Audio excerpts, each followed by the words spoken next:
2018 तक एक रूटीन में चलता रहा। उसके बाद 2017 में हमने 2014 के एमओयू को रिवाइज कर दिया था और किसी जगह पे एक दिन का तअत्तुल नहीं आया। लेकिन पिछले दौर में आपने भी बार बार निशानदेही की और हम दोनों भी मीडिया प्रोग्राम्स में, असेंबली के फोरम पे ये बात करते रहे कि ये लाइफ सेविंग ड्रग है, इसकी कंटिन्यूटी जरूरी है। कभी एक माह दवाई मिले, 15 दिन ना मिले तो उस दवाई का फायदा नहीं है, उस मरीज को फायदा नहीं है। बहरहाल बदकिस्मती सी है कि वो उस प्रोग्राम में फिर आपको पता है कि तअत्तुल किया गया है और वो लोग जिनका 1 साल का कॉन्ट्रैक्ट खत्म हो गया है उनको अद्वियात की फराहमी नहीं हो रही। बहरहाल जो ही वज़ीर आला साहब ने वो जिम्मेदारी संभाली, आप लोगों ने, मीडिया ने उसकी निशानदेही की, मरीजों ने उसकी निशानदेही की, फौरी तौर पर काम किया गया, काम मुकम्मल किया गया। लेकिन जो उसमें आईनी और कानूनी रुकावट है, जिस वजह से हमने आपको जहमत दी है कि पाकिस्तान के लोगों को और पंजाब के लोगों को यह पता लगे कि ऐवान सदर में जनाब सदर साहब भी आइन से खिलवाड़ कर रहे हैं और साबिक गवर्नर जनाब उमर चीमा साहब जिनको डी नोटिफाई कर रही है वो भी आइन से खिलवाड़ कर रहे हैं। जब तक कैबिनेट मुकम्मल नहीं होती बहुत से आईनी और कानूनी तकाजे पूरा करना मुमकिन नहीं है। वैसे आज वज़ीर ने हुक्म दिया है प्रिंसिपल सेक्रेटरी को और हम सबको और डिपार्टमेंट को कि कोई ना कोई कानूनी शक तलाश की जाए। नोवाटी से भी हमने बात की है और हम इंशाल्लाह वो जो डिसकंटिन्यूटी है उसको अगले 2-3-4 दिन में कंटिन्यू, पहली बात है, कर देंगे। लेकिन उसको कैबिनेट से रेक्टिफाई करना जरूरी है। अब जब बजट तकमील के आखिरी मरले में है, फाइनेंशियल ईयर हमारा क्लोज हो रहा है, हमने किस किस स्कीम पे क्या प्रायोरिटी करनी है, कौन सा अस्पताल बनना है, कौन सा अदारा बनना है और अगले साल का जो बजट है पंजाब के लोगों का, जो उनका हक है, जो उनके टैक्स के पैसों का हक है, सिर्फ तहरीक इंसाफ और काफिर की हटदर्मी की वजह से तअत्तुल का शिकार है। लोगों के सामने तहरीक इंसाफ का और काफिर का असल चेहरा दिखाना हमारी जिम्मेदारी है और हम ये कहना चाहते हैं कि तमाम तर रुकावटों के बावजूद, तमाम तर आजमाइशों के बावजूद, तमाम तर पिछली हुकूमत की बैकग्राउंड के बावजूद इंशाल्लाह हम आगे चलेंगे, मेहनत करेंगे, ईमानदारी से काम करेंगे और कामयाब होंगे। ख्वाजा इमरान साहब। जी बिस्मिल्लाह, बहुत शुक्रिया सलमान भाई। मैं चूंकि सलमान भाई ने बेसिक मुद्दा आपके सामने रख दिया, आप सबके सामने है कि किस तरह से पिछले 2 माह से पाकिस्तान में एक आईनी क्राइसिस जो है उसको पैदा करने की और कायम रखने की कोशिश की जा रही है। हमें कोई एतराज़ नहीं है इमरान खान साहब की अगर अना जो है वो पाकिस्तान के गरीब अवाम से बढ़कर है, अगर बरतरफ गवर्नर साहब उमर सरदार चीमा साहब की जो नौकरी है, वो इमरान साहब की जो खुशनुदी है, वो इस बात से बालातर है कि एक गरीब आदमी कैंसर की दवाई ना मिलने से खुदा ना खास्ता एड़ियाँ रगड़ रगड़ कर मर जाए, लेकिन उनकी अना कायम रहनी चाहिए।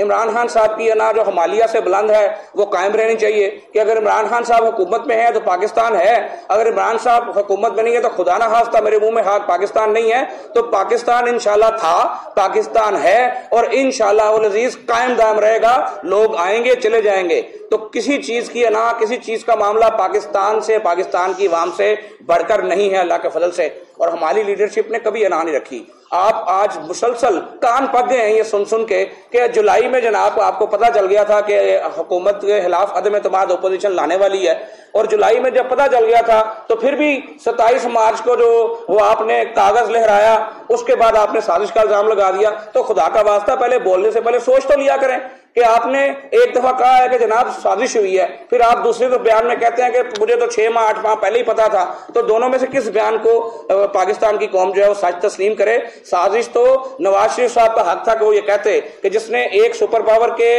बाख्तियार सदर के 5 टेलीफोन के बावजूद एटमी धमाके करके पाकिस्तान की नाकाबिले तफसीर इज्जत जो है वो कराई थी। आपने क्या किया? आपने तो पाकिस्तान को बदतरीन मुआशी बहरान में फेंक दिया।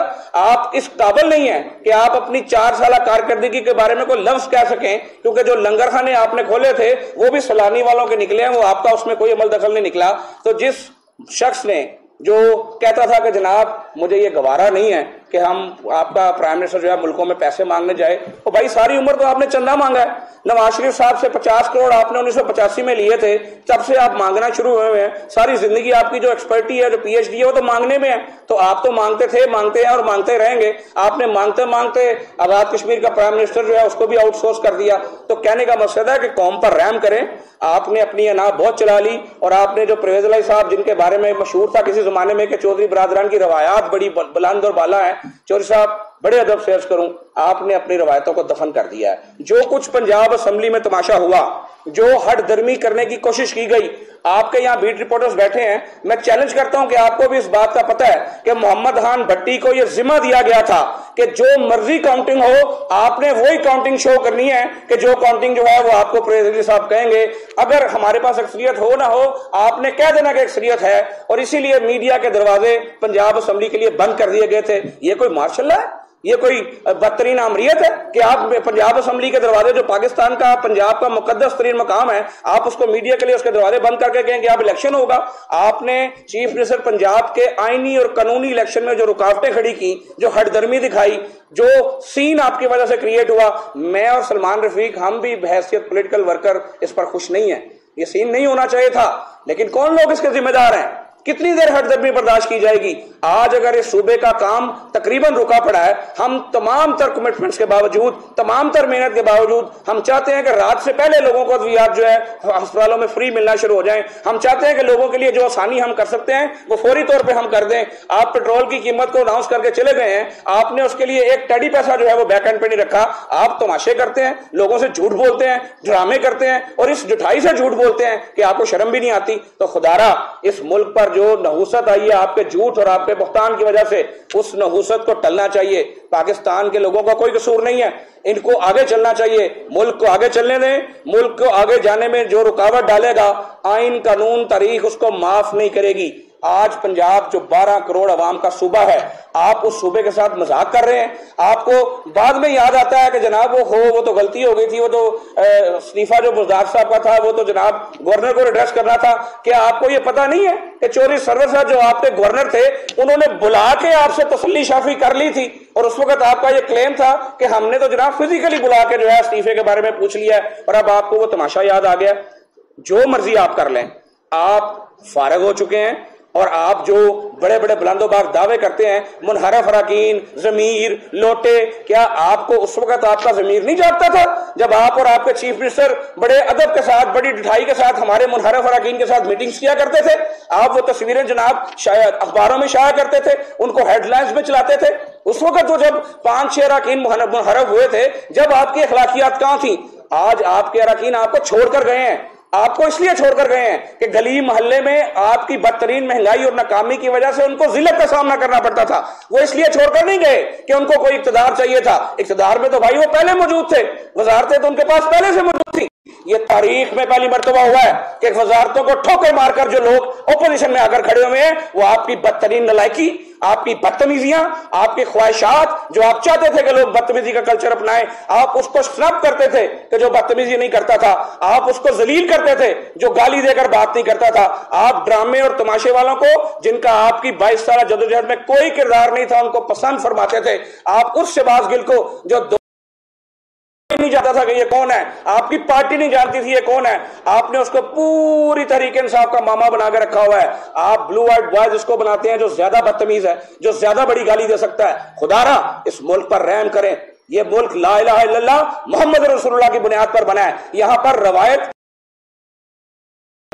यहां पर एक दूसरे का एहतराम, इसको पनपने दें। घर घर लड़ाई पैदा करने की कोशिश कामयाब नहीं होने देंगे इंशाअल्लाह ताला। जो आपने सरकार मदीना की बारगाह में करवाया, आपको शर्म से डूब मरना चाहिए उसके ऊपर। कोई पर्चा करे ना करे, कोई गिरफ्तारी करे ना करे, याद रखें शेख रशीद साहब, आप भी और बाकी मास्टरमाइंड भी, कि उस जात के पास जब आपने पेश होना है तो आपको आंसरेबल होना पड़ेगा। आप दुनिया और आखिरत में आपको इसका जवाब देना पड़ेगा। नवाज शरीफ का सब्र, जो उसने सब्र करके मामला अल्लाह पे छोड़ा था, वो सब्र आप पर पड़ेगा। इन कैंसर पेशेंट्स की जो अद्वियात आपने रोक के रखी, इनकी बद्दुआएं आप पर पड़ेंगी। जो सूबे के गरीब अवाम का निजाम आप रोक रहे हैं अपनी हठधर्मी की वजह से, ये बद्दुआएं, ये जिल्लतें, ये तमाम चीजें आपको फेस करनी पड़ेंगी, और इंशाअल्लाह जिल्लत आपका मुकद्दर होगी और आप कभी अपनी साजिश में कामयाब नहीं होंगे। हम आगे बढ़ेंगे, हम अपने लोगों की खिदमत का जज्बा लेकर आगे बढ़ेंगे, हम शहबाज स्पीड से आगे बढ़ेंगे। मानते हैं कि खजाना खाली छोड़कर गए हैं, आप सिंगल पैनी छोड़कर नहीं गए। IMF से आप वो कुछ एग्रीमेंट कर गए हैं कि जिनको नहीं मानते तो पूरी दुनिया में बदनाम होते हैं कि एक गवर्नमेंट ने एग्रीमेंट किया, हम नहीं मानते, और अगर उन पर अमल करते हैं तो अवाम पर महंगाई के बम गिरते हैं। आप जो खड्डे खोद कर गए हैं, अल्लाह की जात मदद करेगी। इंशाअल्लाह हम सब मिलकर कामयाब होंगे और अपने मुल्क पाकिस्तान को अल्लाह के फजल से इंशाअल्लाह आगे लेकर चलें। देखिएगा कि अब चूंकि आईन और कानून के मुताबिक गवर्नर स्पीकर पंजाब समिति बन गए हो, लेकिन वो अपना जवाब नहीं है। किस पर क्या? देखिए बाजवा साहब, बड़ी क्लियर बात है, उनके ज़हन में जो साजिश मौजूद थी, जो उसको वो सेक्रेटरी असेंबली के जरिए उस साजिश को वो कराना चाहते थे, अल्लाह ने उनको उसमें नाकामी दी है।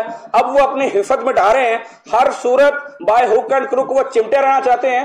आइन और कानून को ना मानने की एक सजा होती है, और मैं आपको बता दूं कि इंशाल्लाह सोच डेवलप हो रही है कि शराफत से बर्दाश्त मत किया जाए। अब इन आइन शिकनों को वाकई बताया जाए कि आइन शिकने की सजा क्या होती है।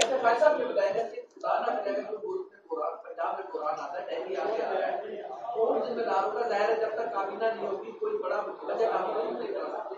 क्या इस मुल्क के निजाम को, सूबे के निजाम को चलाने के लिए जैसे स्पीकर साहब ने अलग किया, कोई ऐसा आईनी रास्ता निकालकर एक काबीना बना दी जाए ताकि सूबे को चलाने 12 करोड़ आवाम है, कहाँ जाएंगे? इंशाल्लाह उल्फत मुगल साहब, ये इसका रास्ता निकलेगा और अन करीब निकलेगा, बड़ी जल्दी निकलेगा और बड़ा अच्छा निकलेगा। और वो आइन शिकन जो समझ रहे हैं कि शायद हम अपनी अना और हठधर्मी के खोल में खड़े रहेंगे, उनको अपनी हठधर्मी से बाहर आना पड़ेगा। और अल्लाह के फजल से आप देखेंगे कि आइंदा आने वाले चंद दिन जो है वो इस रास्ते को मुतय्यन करेंगे। बैठे हुए सुबह पंजाब में अस्पतालों में डिजिटल चार्ट पर एमएस लगे हुए हैं, एमपी माफिया खुद अपना काम कर रहा है और खतरा भी फैल रहा है शहर में, बच्चे बीमार। मैं टोटली आपकी बात से एग्री करता हूं। सलमान रफीक साहब और मैं जो अद्वियात खरीद कर गए थे, 2 बरस इस हुकूमत ने उनसे काम लिया है। 3 साल में ये गवर्नमेंट सिर्फ 1 मरतबा प्रिक्योरमेंट करने में कामयाब हुई है, जो डेली हर साल प्रिक्योरमेंट होनी चाहिए थी। हम नया निजाम दोबारा अपना 2018 वाला बहाल कर रहे हैं। हम इंशाल्लाह सेंट्रल प्रिक्योरमेंट करेंगे। हम इस वक्त जो है रिफॉर्म्स के फेस में नहीं आ सकते, क्योंकि अभी जो वक्त बाकी है वो ज्यादा नहीं है। हम ऐसे शॉर्ट टर्म इकदाम करेंगे जो सलमान रफीक साहब को और मुझे कहा गया है, वो तमाम शॉर्ट टर्म इकदाम करेंगे जिससे आम आदमी की जिंदगी जो है उसमें आसानी होगी। और अस्पतालों के एमएस के बारे में सलमान भाई आपको भी बता देते हैं। तो मैं कहना चाहता हूँ कि आज वज़ीर साहब ने जो मीटिंग की है, अदवियात की फराहमी का हुक्म दे दिया गया है।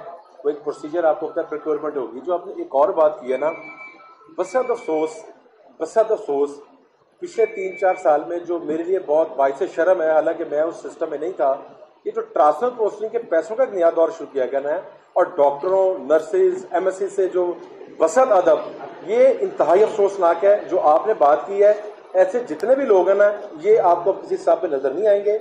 आहिस्ता आहिस्ता सबको फारग कर दिया जाएगा। ऐसे मुराद है कि दिनों में इनको फारग कर दिया जाएगा। एलपी माफिया है, प्रिक्योरमेंट से, सब आपको इंशाल्लाह शफाफियत से नजर आएंगे। जी जी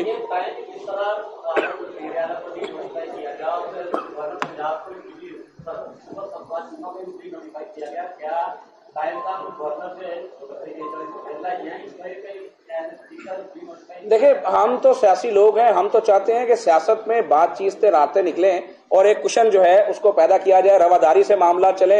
एक खास हद तक इन चीजों को देखा और बर्दाश्त किया जा सकता है, लेकिन जब बात आम आदमी की जिंदगी की तंगी की आ जाए, जब बात पंजाब के 12 करोड़ अवाम के रोजमर्रा के मसाइल के रुकने की आ जाए, तो फिर हमारी जात से हमको बाला होना पड़ेगा। फिर वो तमाम स्ट्रिक्ट जो इकदाम हैं उनसे ग्रेज नहीं किया जाएगा। हर सूरत आइन कानून की पासदारी जो है यकीनी बनाई जाएगी इंशाल्लाह। सर ये बताइएगा, पीटीआई वाले ये कैंपेन चला रहे हैं कि उनका हेल्थ कार्ड का सिस्टम था वो बंद कर दिया गया, इसको आपने देखिए मैं आपको जल्द इंतखाबात के हवाले से आपकी क्या राय है, ये भी बता। देखिए, हेल्थ कार्ड जो है ना, वो पहली बार मियां मोहम्मद आशिफ साहब ने शुरू किया था, और उस पर प्लानिंग हमने 2014 में शुरू की, 2016 में उसको हमने एग्जीक्यूट किया था।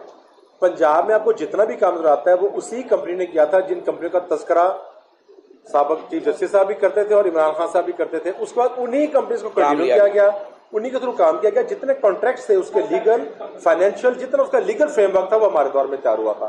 हमने अपने दौर में 20 लाख कार्ड्स बांटे थे। रहीम खान से उसका आगाज किया था। हाफजाबाद में, भक्कर में, विहाड़ी में, खानीवाल में, सरगोदा में, मुख्तलिफ शहर हमने वो कार्ड बांट दिए थे।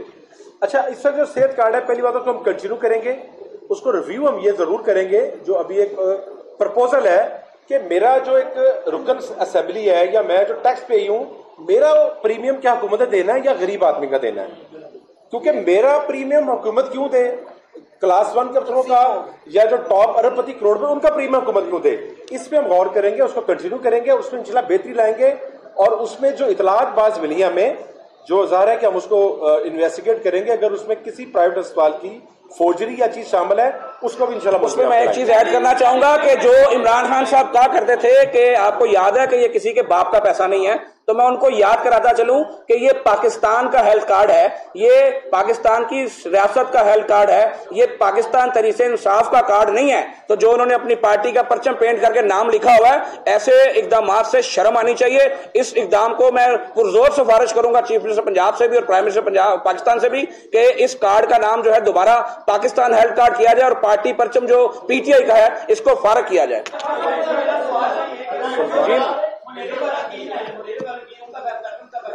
जी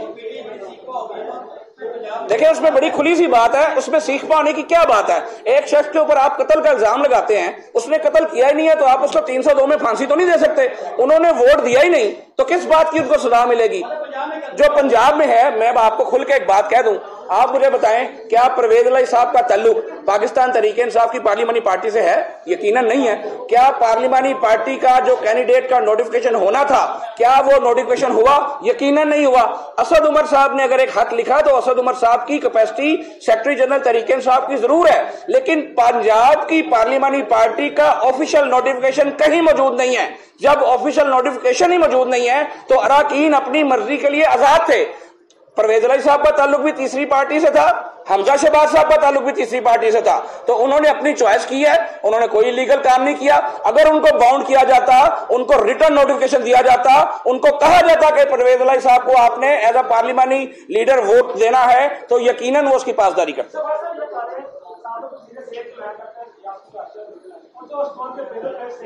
उन्होंने जानबूझ के प्रोग्राम को सबूत किया है, क्या उसके साथ इन्वेस्टिगेशन करेंगे, मैटर का मुश्किल बनाएंगे। दूसरा जो कंपनी है वो उसने क्लियर कट कह दिया कि हम आपको जो किया था वो किसी सूरत में देगा, चाहे 80 रुपये का जो बिल आपके पास पेंडिंग है वो दे चाहे ना दे।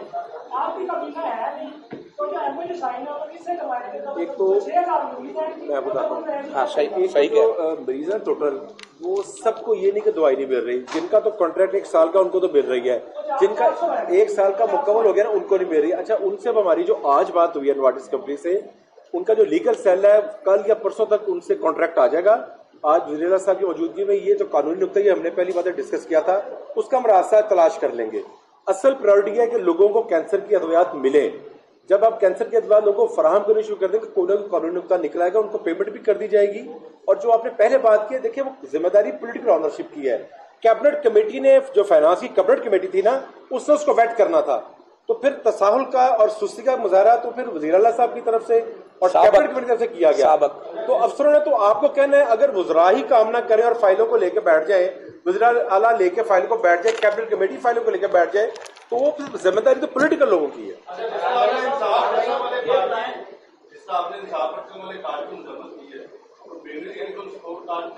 देखिए मोहतरमा बेनज़ीर भुट्टो साहब का मामला कुछ और है। आप और मैं, हम सब ये मानते हैं कि जमहूरियत के लिए एक खातून ने अपनी जान दे दी, और अगर कोई अपने मुल्क की मट्टी पर कुर्बान हो जाए तो क्या हम उसका इतना रिगार्ड भी नहीं कर सकते कि हम उसके नाम का प्रोग्राम चला लें? हमारे जो शोहदा हैं, हमें उनके नाम पे प्रोग्राम चलाने चाहिए थे। अगर आज हम अपने किसी शहीद के नाम पे इसका प्रोग्राम का कार्ड का नाम रखते तो किसी को इतराज ना होता। किसी पॉलिटिकल पार्टी के नाम पर जब आप कार्ड का उन पैसों से जो सरकार के पैसे हैं आप अपनी गंदी सियासत करेंगे तो लोगों को इतराज होगा। बहुत शुक्रिया, थैंक यू।